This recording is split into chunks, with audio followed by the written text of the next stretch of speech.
আমি যদি ১০ জন স্টুডেন্টকে এই ঘরটা আঁকতে দেই, সেখানে ৯ জনই ভুল করে, আর একজনে হয়তোবা মোটামুটিভাবে পারবে। এজন্য আমি বলছি, কারণ এই ঘরটা যে আঁকতে যায় তারই প্রবলেম হয়। কেন প্রবলেম হয় সেটা আমি আজকে দেখাবো। এই যে ফার্স্টে আমি প্রথম পার্ট আঁকলাম, এই যে এখন যে আঁকছি এটা হলো মেইন পার্ট। এখানে চিন্তা করতে হবে যে আমি চতুর্ভুজ আঁকছি, চিন্তা করে এইভাবে আঁকতে হবে। মানে পুরো ঘরটা ঠিকই আঁকে, বাট এই চতুর্ভুজ অংশ যে সেকেন্ড পার্টের ছোট অংশটা, এখানেই সবাই ভুল করে। তো আমি চাচ্ছি আমার মতো করে ইজিলি যাতে দেখাই দিতে, এইটা যাতে নেক্সট বার আঁকার সময় ভুল না হয়। এখন আমি কালার দেখাচ্ছি। আর এইটা হলো একটা সনের ঘর, আধা পাকা আধা কাঁচা। মানে পুরোটা সন থাকবে না, নিচে থাকবে মাটি আর উপরে থাকবে সন। তো প্রথমে আমি দিলাম ডিপ ব্রাউন সেটা, এরপরে আমি দিচ্ছি লাইট ব্রাউন। লাইট ব্রাউনটা দেওয়ার পরে এখন আমি দিব লাইট অরেঞ্জ কালার যেটা সেটা, লাইট অরেঞ্জটা। এরপরে দিব আমি লাইট ইয়েলোর থেকে একটু ডার্ক শেড ইয়েলোটা, তোমরা দেখতে পাচ্ছ। ইয়েলোটা দেওয়ার পরে এর থেকেও একদম লাইট ইয়েলো সেইটা আমি দিচ্ছি। এই করে আমার উপরে পোষণের কাজ শেষ। আর এখন সাইডে আমি জাস্ট দুইটা কালার দিব, একটা হলো ডিপ ব্রাউন আর একটা হলো লাইট ব্রাউন। মানে দেখতে পাচ্ছ দুইটা কালার কি দিলাম।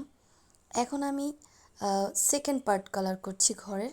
ফার্স্ট ডিপ ব্রাউন, তারপরে লাইট ব্রাউন, তারপরে ইয়েলো।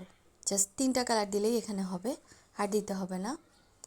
এরপরে আমি ব্ল্যাক কালার দিয়ে একটু সাইডটা ঠিক করে নিচ্ছি। আমার মনে হচ্ছে এটা দিলে বেটার হবে, বাট এটা অপশনাল, না দিলেও চলবে। এখন আমি ডার্ক যে কালারগুলো সেটা দিয়ে আমি মানে ফার্স্ট একদম ডার্ক অ্যাশ যেটা সেটা দিয়ে আমি ঘরের সাইডের অংশটা করছি। কিভাবে করছি তোমরা দেখতে পাচ্ছ। সব সময় আমি বলি ডিপ থেকে লাইট করতে, বাট এখানে আমি একটু শ্যাডো দিচ্ছি, সেজন্য আমি এক সাইড একটু ডিপ করব আর এক সাইড লাইট করব। লাইট করার পরে আমি এই শেড মানে অ্যাশ কালারের যেটা লাইট শেড সেটা আমি ইউজ করছি ফাঁকায় ফাঁকায়, আর মিশিয়ে দিচ্ছি। তারপরে আবার আমি ডিপ অ্যাশটা ইউজ করছি নিচ থেকে, মানে নিচের অংশে ডিপ, উপরে আমি হালকা করছি। তারপরে হালকা অ্যাশ দিয়ে একটু মিশিয়ে নিলাম। এখন আমি ব্ল্যাক কালার দিয়ে একটা র্যাক দিলাম ছোট করে। দেন আমি ডিপ ব্রাউন, লাইট ব্রাউন আর স্কিন কালার দিয়ে আমি নিচের পোর্শনে কাজ করছি, দেখতে পাচ্ছ তোমরা। অ্যান্ড ব্ল্যাক কালার দিয়ে আমার মনে হচ্ছে একটু ফিনিশিং দিলে ভালো হয়, ব্ল্যাক রেড, এটা আসলে অপশনাল। তারপরে আমি ডিপ ব্রাউন কালারের মধ্যে একটা লালচে টাইপের ডিপ ব্রাউন আছে, সেটা দিয়ে আমি নিচের অংশ মানে পিরার কাজটা করছি। তারপর আমি স্কিন কালার দিয়ে ওই সাইডটা শেষ করলাম। এখন আমি এখানে আবার একটু ডিপ ব্রাউন কালারটা দিচ্ছি, তারপরে আবার আমি লাইট ব্রাউন দিচ্ছি। এখন আমি দিচ্ছি মাটি কালার যেটা সেটা দিয়ে আমার কাজ শেষ। এখন আমার মনে হচ্ছে এখানে একটু ডিপ গ্রিন আর স্যাপ গ্রিন দিয়ে আমি জাস্ট মানে এই চালটা যেই জিনিসে দাঁড়িয়ে আছে সেই অংশটা করলাম, মানে কাঁচা বাঁশ সেটা আঁকলাম। আমার মনে হচ্ছে পেন্সিল দিয়ে 6B পেন্সিল দিয়ে আমি জাস্ট একটু বর্ডার লাইন করে নিলাম। আর এখানে just deep brown, black and pencil দিয়ে একটু ঠিকঠাক করে নিলাম। কি নিচ্ছি ঠিক করে তোমরা দেখতে পাচ্ছ। এই তো দরজা জানালা সেম কাজ।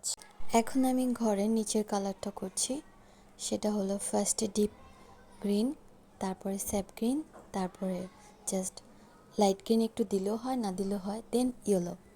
এই তো। আর ডিপ গ্রিন দিয়ে আমি ঘাসগুলো দিচ্ছি। কিভাবে দিচ্ছি তোমরা দেখতে পাচ্ছ।